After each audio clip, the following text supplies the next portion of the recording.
வணக்கம் மக்களே. இன்றைக்கி நம்ம நர்சீஸ் கிச்சனில் கட்லாக்கெண்டை மீன் குழம்பு பார்க்க போகிறோம்.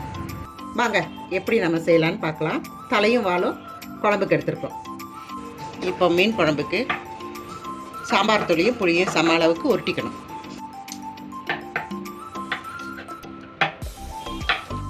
மீன் குழம்புக்கு தேவையான அளவு 2 ஸ்பூன் எண்ணெய் ஊற்றிக்கணும். எண்ணெய் காஞ்ச உடனே கடுகு, வெந்தயம், காஞ்ச மிளகாய், வெங்காயம் வதக்கணும். கொஞ்சம் போட்டுக்கலாம், நல்லா வாசமாக இருக்கும். அடுத்தது கருவேப்பிலை,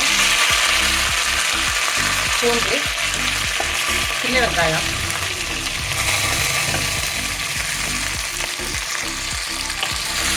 நல்லா வதக்கிக்கலாம்.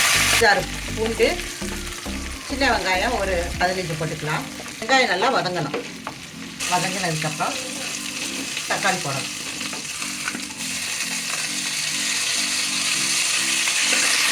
நம்ம 2 தக்காளி போட்டிருக்கோம், நச்சு போட்டிருக்கோம். நல்லா வதங்கட்டும்.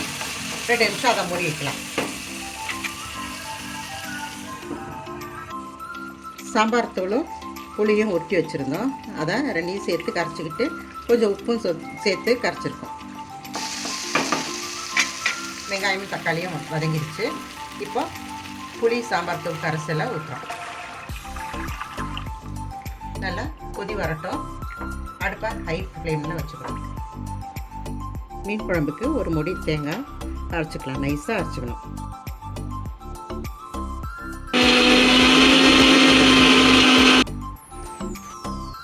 மீன் குழம்பு நல்லா கொதித்து கொஞ்சம் சுண்டணும். ஏன்னா மீன் போட்டதுக்கப்புறம் மீனில் இருந்து நிறைய தண்ணி வரும். வத்துனதுக்கப்புறம் மீன், கொத்தமல்லி, தேங்காய் அரைச்சி ஊற்றணும். மக்களே, இப்போ மீன் குழம்பு வத்திருச்சு. தேங்காய் அரைச்சி ஊற்றுறோம். தேங்காய் அரைச்சி ஊற்றாமையும் இருக்கலாம். தேங்காய் அரைச்சி ஊற்றினா இன்னும் சுவை கூடும். கொத்தமல்லி இப்போ தூவிடலாம்.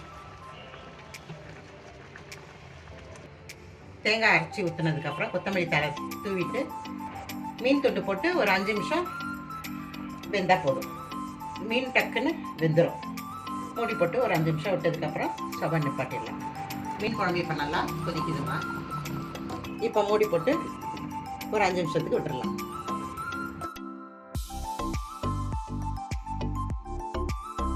இப்போ மீன் நல்லா வெந்துடுச்சு.